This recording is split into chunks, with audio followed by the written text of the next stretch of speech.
नमस्कार दोस्तों, फिर से एक बार स्वागत है मेरे चैनल पर। मैं हूं राज और अब देख रहे हैं हाईवे 33। तो आज की कहानी बहुत ज़बरदस्त है मेरे दोस्तों और बहुत भयंकर है, दिल को घबरा देने वाली कहानी है। ये कहानी है सूरज जी का। सूरज जी बताते थे कि मैं दिल्ली से अपना ट्रक लेकर के, जो एक ट्रांसपोर्ट कंपनी में काम करते थे वो, और गुवाहाटी की तरफ गए थे। तो चलिए देर ना करते हुए कहानी को शुरू किया जाए। तो दोस्तों, मेरा नाम है सूरज। मैं एक ट्रांसपोर्ट कंपनी में काम करता हूँ और मेरे को ट्रक चलाने का अनुभव कम से कम 15 साल से ऊपर का है। कंपनी में मेरी अच्छी पहुँच थी, साख था, कंपनी के लोग हमारी इज्जत करते थे। एक दिन हमें फरमान आया कंपनी की तरफ से कि आपको गुवाहाटी जाना है और वहाँ पर माल छोड़ करके कोई गोदाम था, फिर वहाँ पर हमारा जो ब्रांच ऑफिस था गुवाहाटी में, वहाँ से कुछ माल लोड करके फिर वापस दिल्ली आना था। मैं अपने काम पे चल दिया। हमारा जो असिस्टेंट था ललन, वो भी हमारे गांव का आसपास का ही था। हम मूलतः बिहार का रहने वाले थे। ललन से हमारी खूब बनती थी। वैसे ललन तो कम एज का लड़का था, वो करीब 22-23 साल का था। मैं करीब 45 से ऊपर का था।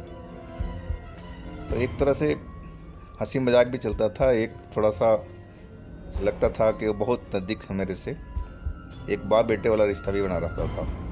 वो हमारी पूरा रिस्पेक्ट करता था, मैं भी उसका करता था। हम गुवाहाटी के आसपास पहुंच गए, जहां से जिस हाईवे से हमें टर्न लेना था ब्रांच रोड पर।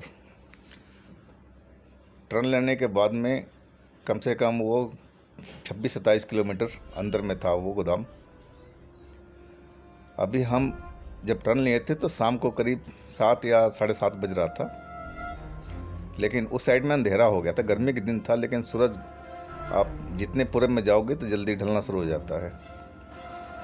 तो हम एक जगह पहुँचे, अभी पुलिया था एक छोटा सा, पुलिया भी पार भी नहीं किए थे, तभी तो हमारा ट्रक बंद हो गया। हमने पूरा ट्रक का इंजन चेक किया। हमें जो डाउट था पंप ही काम नहीं कर रहा था।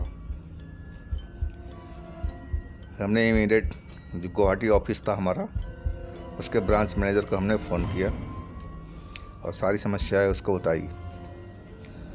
ब्रांच मैनेजर ने आश्वासन दिया कि आप वहीं रुको और सुबह में हम आपका सहायता भेज देंगे, मैकेनिक चले जाएंगे, और आप बता रहे हो पंप, तो हम पंप भी आपको दूसरा भेज देंगे, लेकिन आपको रात वहीं गुजारनी होगी। बोला ठीक है सर, हम लोग को तो आदत है जंगल में रुकने का, कहीं भी रुकने का, तो हमें तो डर नहीं लगता इस चीज़ का।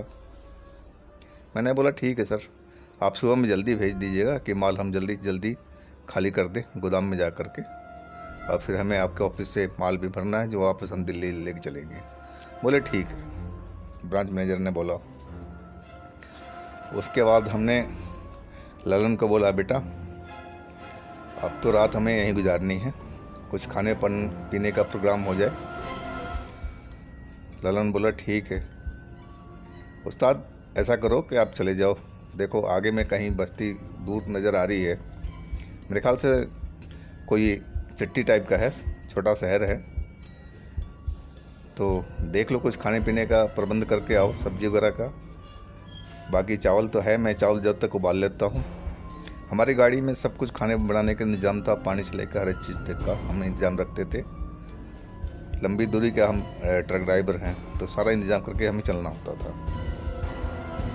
तो मैंने बोला ठीक है, चलो तुम चावल बनाओ, अब मैं जा रहा हूँ बाज़ार, और हमारा जो टॉर्च है उसका सेल भी लेना है, नहीं उसका सेल वीक हो गया है।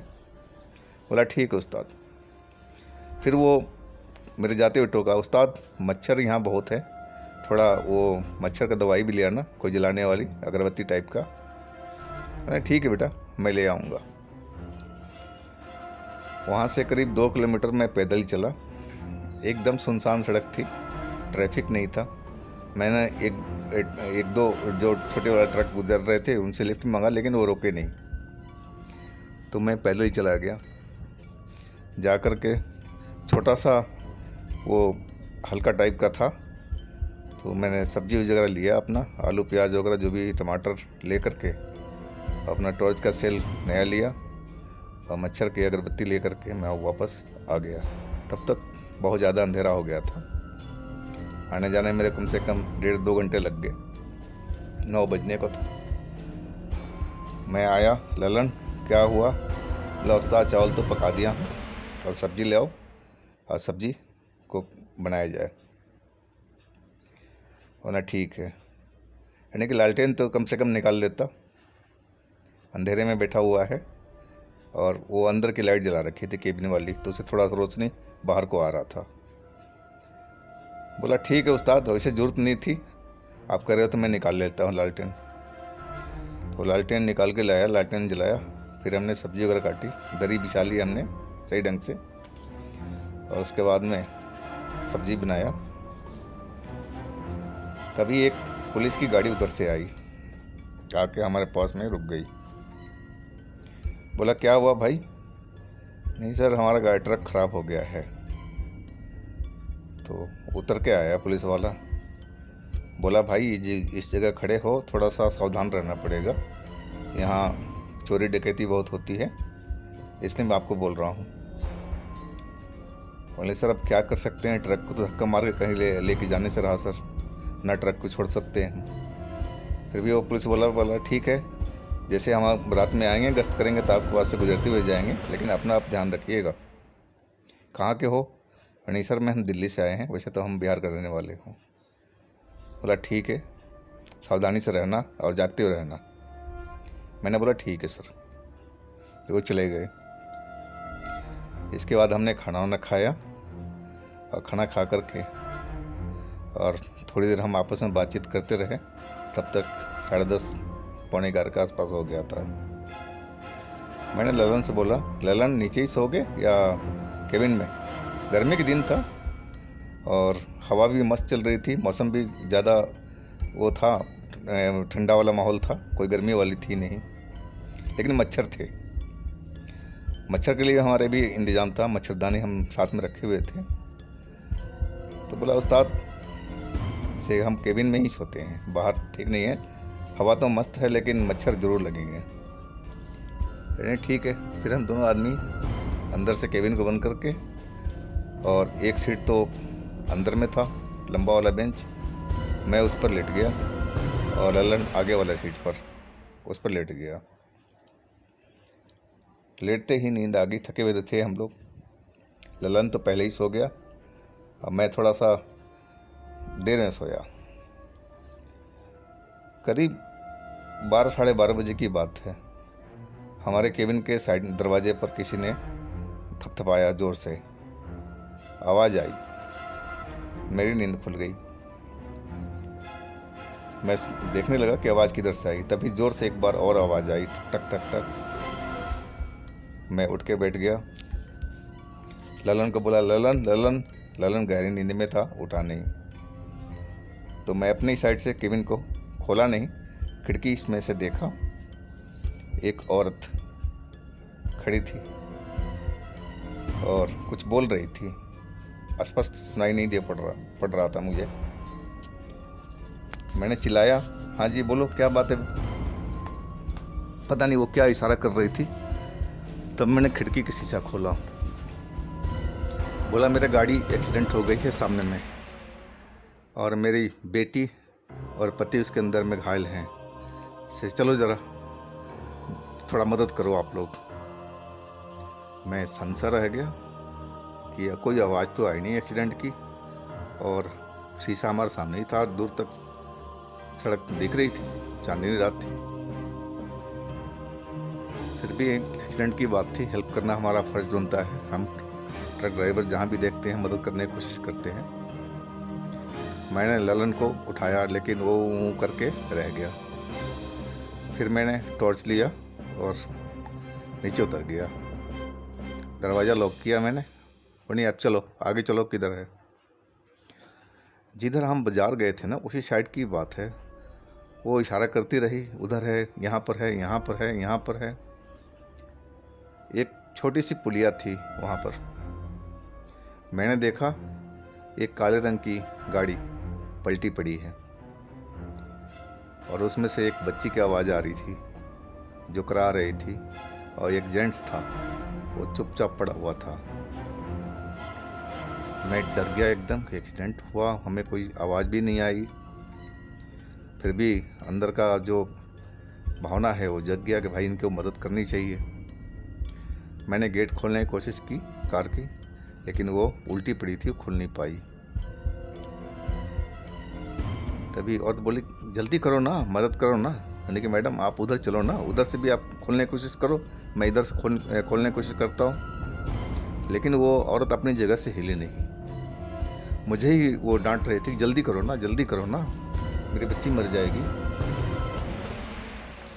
मैं उसकी तरफ ध्यान नहीं दिया और दरवाज़ा खोलने की कोशिश करने लगा। दरवाज़ा खुला नहीं।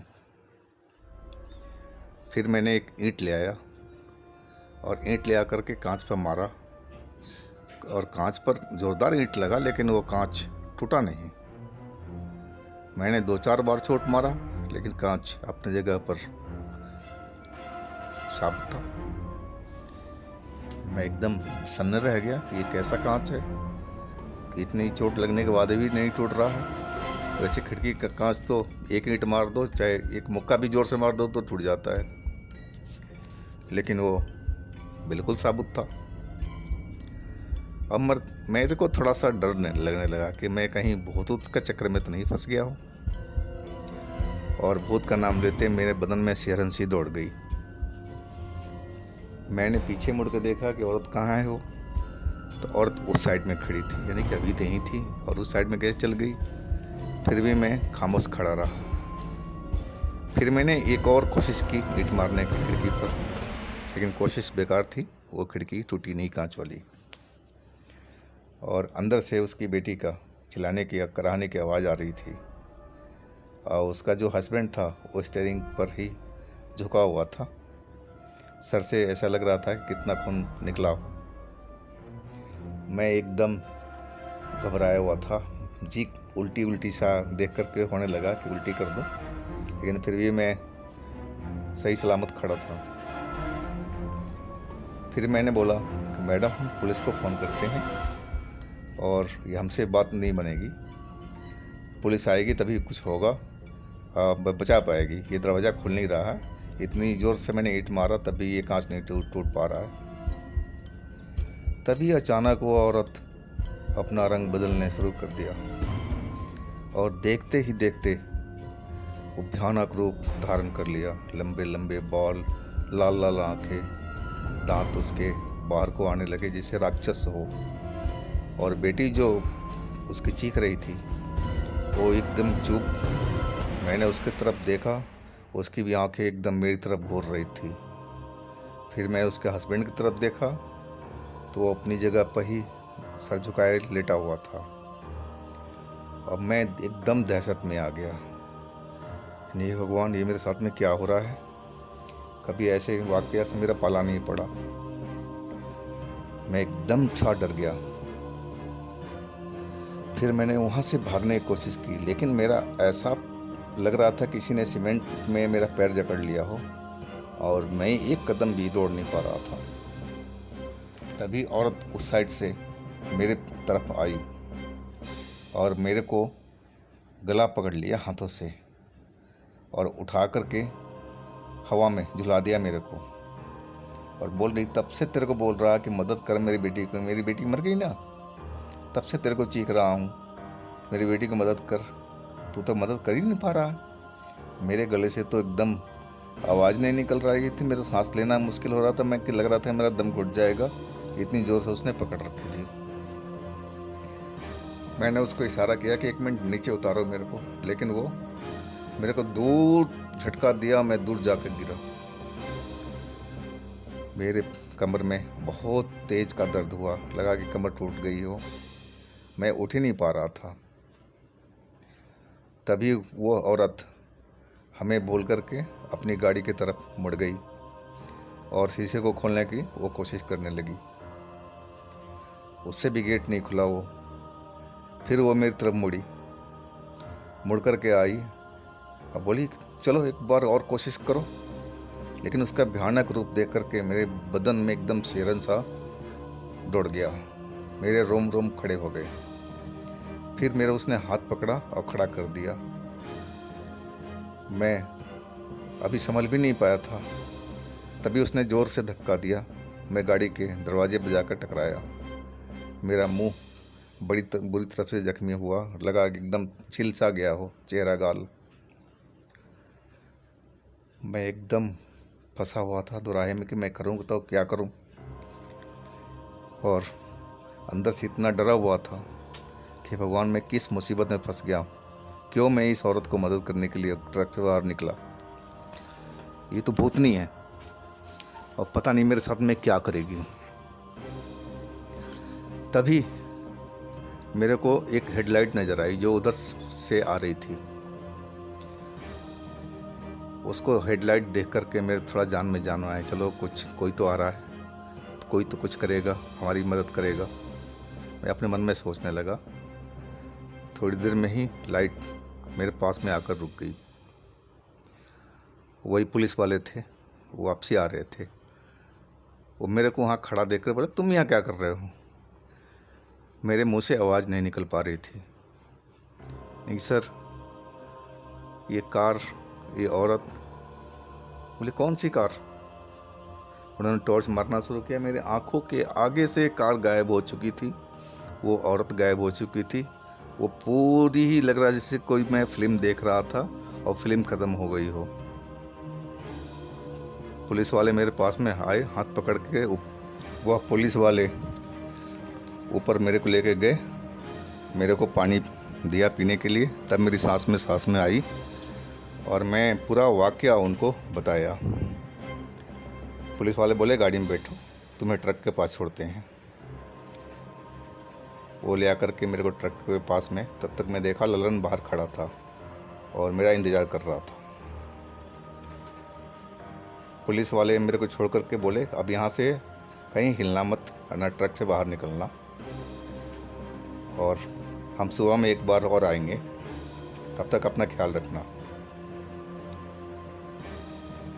उनके जाने के बाद में मैं ललन से पूरी कहानी बताई। ललन एकदम सिहर सा गया, डर सा गया, और इसके बाद हम सो नहीं पाए। सुबह में करीब 4 बजे वो पुलिस वाला उधर से आए बेचारे, और वो थर्मस में चाय हमें दे के गए। बोले आप चाय पी लो, फिर हम एक राउंड लेकर आते हैं, तो थर्मस हमें दे देना वापसी। मैं हाथ जोड़ करके उनका बहुत बहुत धन्यवाद दिया। तब तक सुबह हो चुकी थी और हम तब भी एकदम बेचैन थे, डर के मारे। बहुत बुरा हाल था जी हमारा, और करते तो क्या करते। अब हमें मैकेनिक का इंतज़ार था। करीब 9 बजे के आसपास मैकेनिक आ गया और गाड़ी में उसने जो भी खराबी था पंप उसने सही कर दिया। इसके बाद हम उस गोदाम पर पहुंच करके अपना माल वगैरह उतारना कार्रवाई शुरू हो गई। तो आज की कहानी हम यहीं समाप्त करते हैं दोस्तों। कहानी थोड़ी सी लंबी हो गई है, लेकिन बताना ज़रूरी था। तो आपको कैसी लगी कहानी ज़रूर हमें कमेंट कीजिएगा। और दोस्तों थोड़ा हमें हमारी चैनल को सपोर्ट कीजिए, थोड़ा सा हमारे चैनल को सब्सक्राइब कीजिए, लाइक कीजिए और शेयर कीजिए। और दोस्तों आपके पास भी कोई कहानी हो तो प्लीज़ हमें ज़रूर शेयर कीजिएगा। तो आपका देखने के लिए बहुत बहुत धन्यवाद और अपना ख्याल रखिएगा।